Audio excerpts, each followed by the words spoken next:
Muito bem, senhores. Então vamos dar início à nossa aula de Direito Tributário 2 da Universidade Santa Cecília. Eu vou dividir a tela aqui com vocês relativa a esse slide que eu coloquei no WhatsApp e que estará no grupo, estará no portal ainda hoje. Ou no máximo amanhã, mas já está no grupo do WhatsApp e está disponibilizado, portanto, aos senhores. Muito bem, vejam só, o que nós vimos até aqui, né? Nesse início de segundo semestre. A gente viu que, com a ocorrência do fato gerador, surge vínculo jurídico entre o sujeito ativo, fazenda pública, e o sujeito passivo, contribuinte ou responsável. Esse vínculo jurídico se chama obrigação tributária. Muito bem. Essa obrigação tributária, por seu turno, vai se transformar em crédito tributário através do lançamento. E nós temos três tipos de lançamento: lançamento de ofício, lançamento por declaração e o lançamento por homologação. Muito bem. E aí, na aula passada, nas duas últimas aulas, nós vimos enfrentando a questão relativa à decadência e à prescrição tributários. E a gente viu o quê? A gente viu que, em direito tributário, decadência e prescrição são institutos jurídicos diferentes da teoria geral do direito, na medida em que, em direito tributário, tanto a decadência quanto a prescrição extinguem o crédito tributário.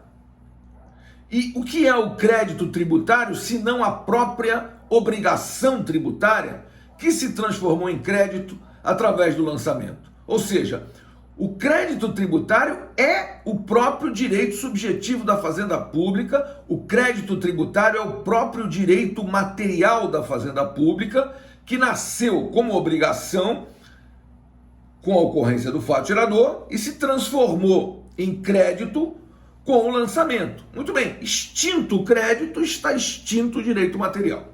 Então, o artigo 156, inciso 5 do Código Tributário Nacional, ele diz que extinguem o crédito tributário, a prescrição e a decadência. Então, tanto a prescrição quanto a decadência, diferentemente da teoria geral do direito, são formas de extinção do direito material. Na teoria geral do direito, prescrição é perda do direito de ação e decadência é perda do direito material. Em direito tributário, ambas, prescrição e decadência, são formas de perda do próprio direito material. Ponto. Porém, como é que eu diferencio isso? Eu vejo que em direito tributário, portanto, o raciocínio que farei será sempre o seguinte: decadência é perda do direito de constituir o crédito pelo lançamento. E prescrição é perda do direito de exigir o crédito pela competente ação de execução fiscal. Então, decadência é perda do direito de constituir e prescrição é perda do direito de exigir. Muito bem. Uma vez constituído o crédito, cessa o prazo decadencial da fazenda pública. Uma vez exigido o crédito, interrompe-se o prazo prescricional da fazenda pública, que nós vimos que ele pode ocorrer de novo. Por exemplo, na prescrição intercorrente, se o processo ficar paralisado por culpa da fazenda por 5 anos, nós teremos a chamada prescrição intercorrente. Muito bem.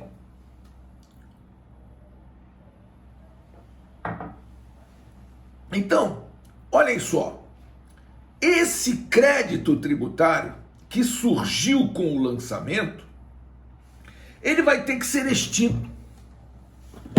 Veja, mas ele vai ter que ser extinto porque é devido ou vai ter que ser extinto porque não é devido? De qualquer maneira, ele tem que ser extinto. Observem, nós temos no artigo 156 do Código Tributário Nacional 11 formas de extinção do crédito tributário, que nós vamos ver pausadamente. Algumas nós já vimos. Por exemplo, Vamos pegar o artigo 156 do Código Tributário Nacional, que diz o seguinte, eu estou olhando aqui a Constituição. Vamos pegar o artigo 156 do Código Tributário Nacional, que diz o seguinte, extinguem o crédito tributário. Inciso 1, o pagamento. Lógico, senhores, vejam só. Vamos pegar um lançamento de ofício, o IPTU, por exemplo. Você recebeu o carnê de IPTU na sua casa.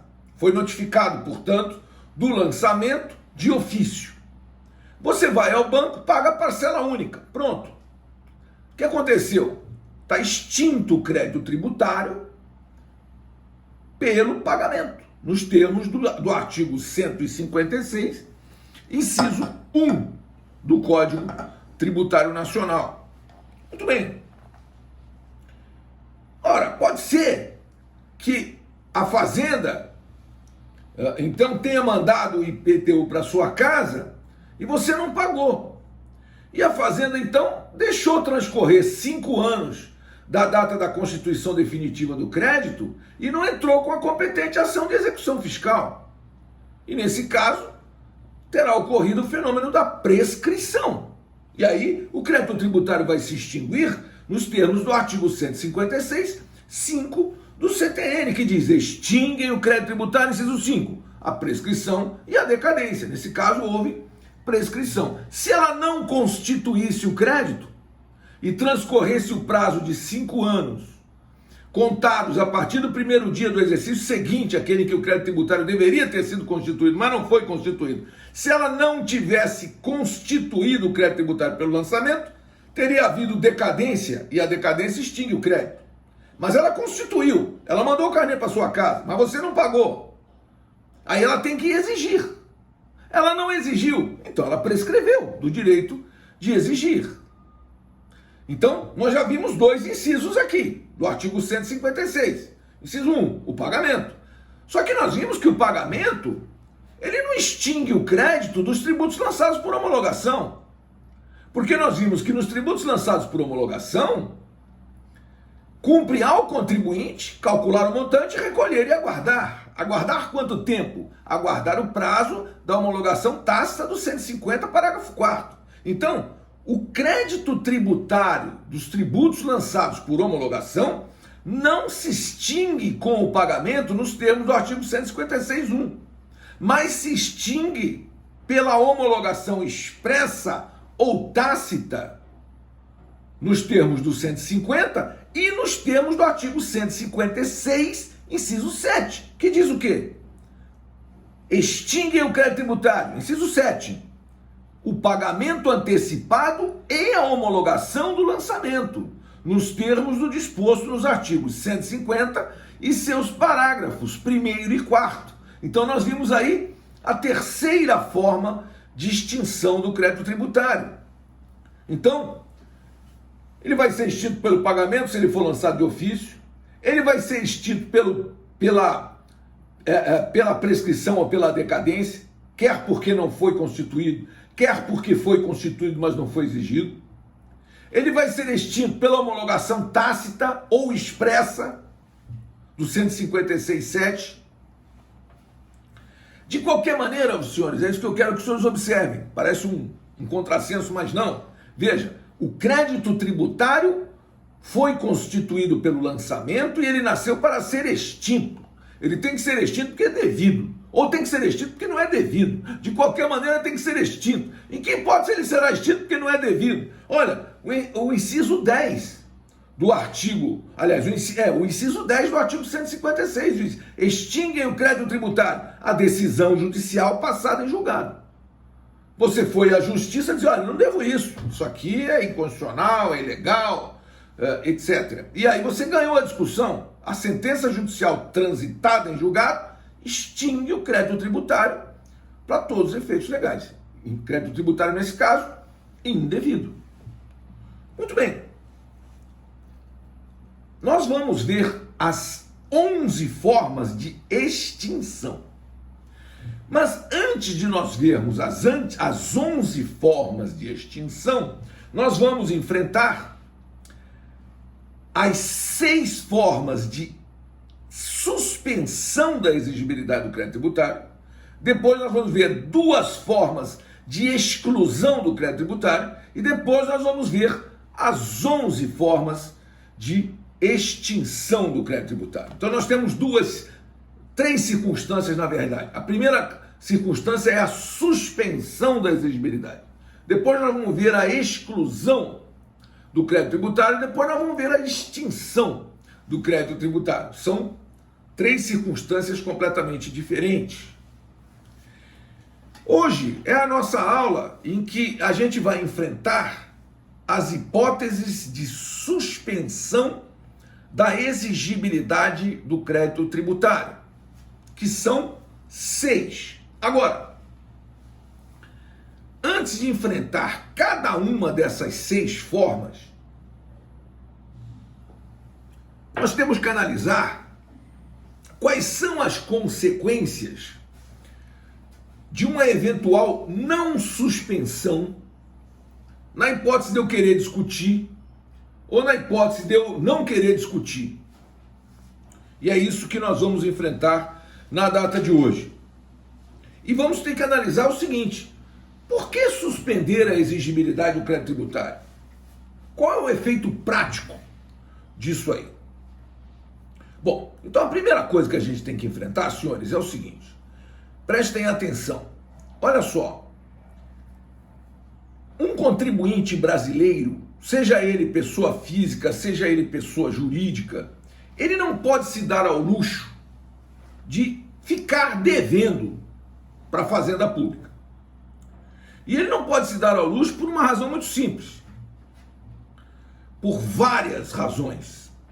A primeira delas é a seguinte: veja, se você está devendo, você não pagou, você está devendo. Né? E se você está devendo, o que vai acontecer com você que ficou devendo e não pagou?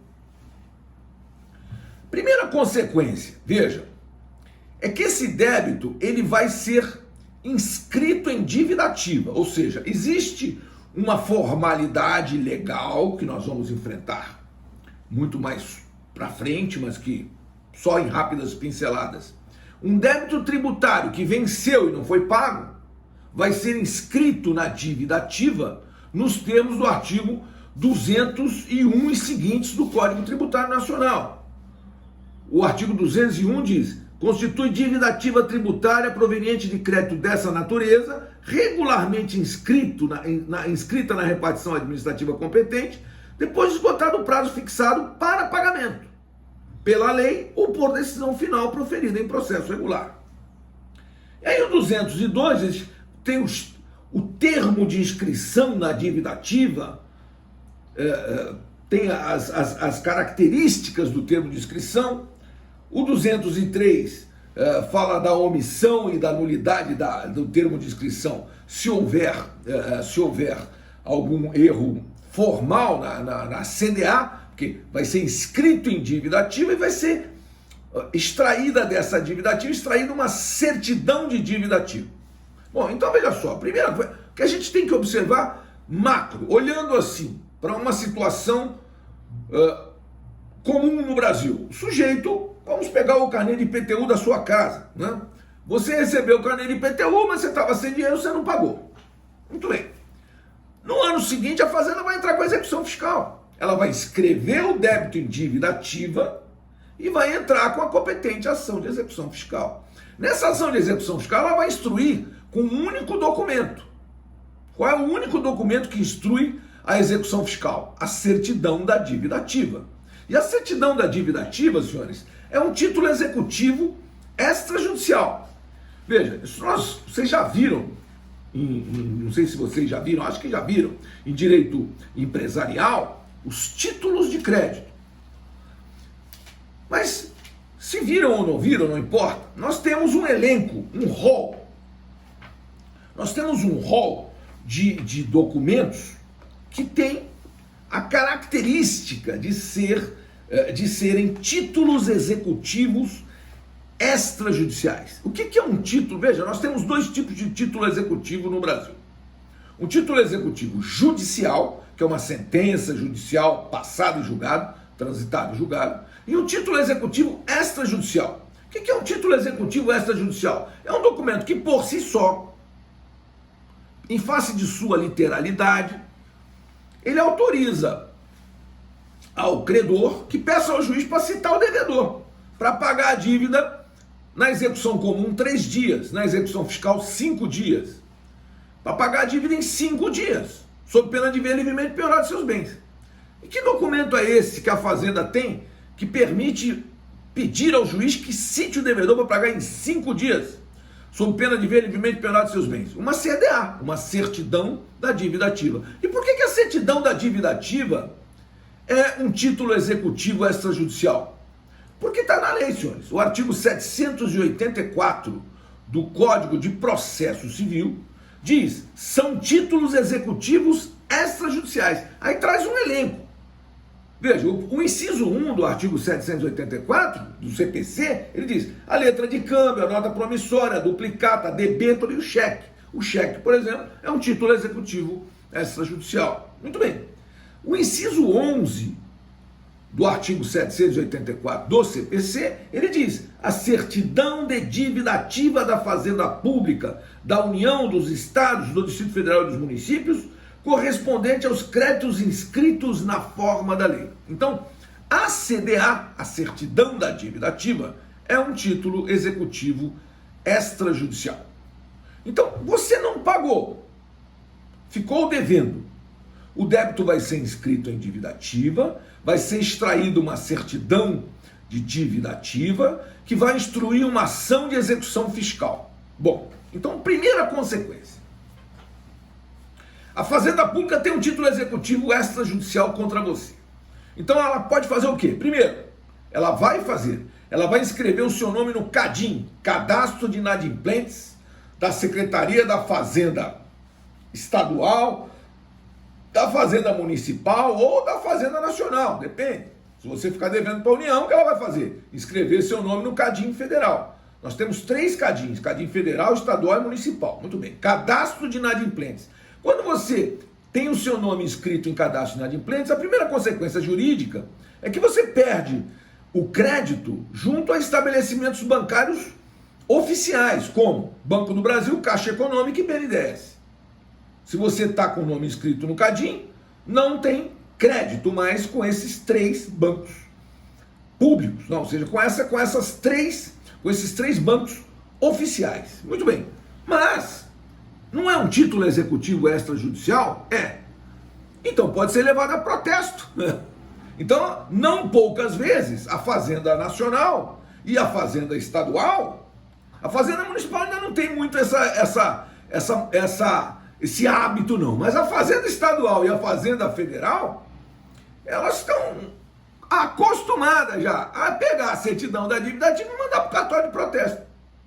Aí o sujeito é protestado. O protesto administrativo, o que ele gera? Ele gera restrição creditícia também em todos os estabelecimentos privados. Se você tem protesto, né, junto ao cartório de protesto, né, de títulos e documentos, você não tem mais crédito, nem junto aos estabelecimentos bancários oficiais, nem aos estabelecimentos bancários privados.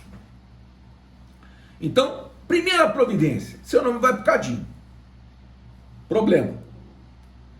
Segunda providência, pode acontecer o protesto, então você vai ficar sem crédito mesmo. Terceira providência, isso é inexorável, senhores, o débito venceu, foi inscrito em dívida ativa, não foi pago, pode ser protestado ou não, pode ser objeto de inscrição no CADIM ou não, mas ele vai ser, sim, objeto de uma ação de execução fiscal. A Fazenda vai ingressar com uma ação de execução fiscal. E se ela entrar com uma execução fiscal, o que vai acontecer? Você vai ser citado para pagar em 5 dias. E se você não pagar, a Fazenda vai poder indicar livremente os bens. Ora, e o primeiro bem que ela indica é dinheiro. Ela vai pedir penhora online pelo sistema Bacenjude, que agora nem é Bacenjude mais, agora é Cisbajude, né? O cisbajude ainda é mais agressivo que o bacenjude. O cisbajude, ele tem o chamado repique. Além de você ter uma penhora online, hoje você fica impedido de movimentar sua conta por 24 horas, mas daqui a 15 dias vem outra, entendeu? E daqui a 15 dias pode vir outra. Se basta o juiz mandar fazer isso repetidas vezes, que é o que às vezes acontece. Então ele vai pedir penhora online pelo cisbajude. Ou seja, você vai ter o dinheiro em sua conta corrente bancária bloqueado por conta de uma execução fiscal. E esse bloqueio é muito ruim. Quanto maior a empresa, veja, quanto mais dinheiro em conta corrente bancária dessa empresa ela movimenta, mais exposta ela está. Porque ela precisa de ter movimentação bancária para pagar sua folha, para pagar seus encargos, para pagar seus fornecedores, para pagar nem todo aquele dinheiro que circula na conta corrente de uma empresa, evidentemente é lucro. Aquilo é dinheiro que ela precisa para capital de giro, que ela está no... Né? E aquilo vai ser bloqueado. Isso pode gerar uma catástrofe para uma empresa. E para uma pessoa física também, apesar do rol de empenhorabilidades, né? Do Código de Processo Civil, salário, por exemplo, é empenhorável, né?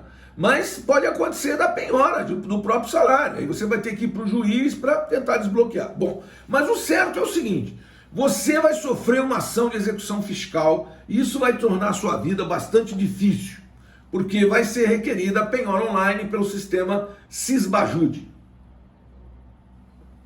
Muito bem. Além disso, veja, no Brasil, segundo a atual lei, né, de licitações e contratos administrativos, que é a Lei 8666 de 93, você para oferecer proposta em licitação pública, você precisa apresentar todas as certidões negativas de débitos tributários federais, estaduais, municipais, Fundo de Garantia e INSS. Você tem que provar que você está em dia com todas as fazendas públicas, senão você não pode nem oferecer proposta em licitação pública. Então, se você está devendo, simplesmente, você está fora de todos os negócios com o governo. Você não tem a chamada certidão negativa de débitos. Agora, se o crédito estiver com a sua exigibilidade suspensa, por qualquer das formas do artigo 151 do CTN, né, que nós vamos enfrentar cada uma dessas formas, veja, então você terá direito à chamada certidão positiva com efeito de negativa. Porque vejam vocês, o artigo 205 do Código Tributário Nacional, ele diz que a lei poderá exigir que a prova da quitação de determinado tributo, quando exigível, seja feita por certidão negativa expedida à vista de requerimento do interessado, que contenha todas as informações necessárias à identificação de sua pessoa, domicílio fiscal e ramo de negócio, ou atividade, e indique o período a que se refere o pedido. Muito bem. Então, se você não deve, você tem direito a uma CND, certidão negativa de débito. A Kelly está perguntando, que artigo foi esse? Estou falando do artigo 205 do Código Tributário Nacional. Muito bem. Aí, olha só, se você não deve, você tem direito a uma certidão negativa de débitos.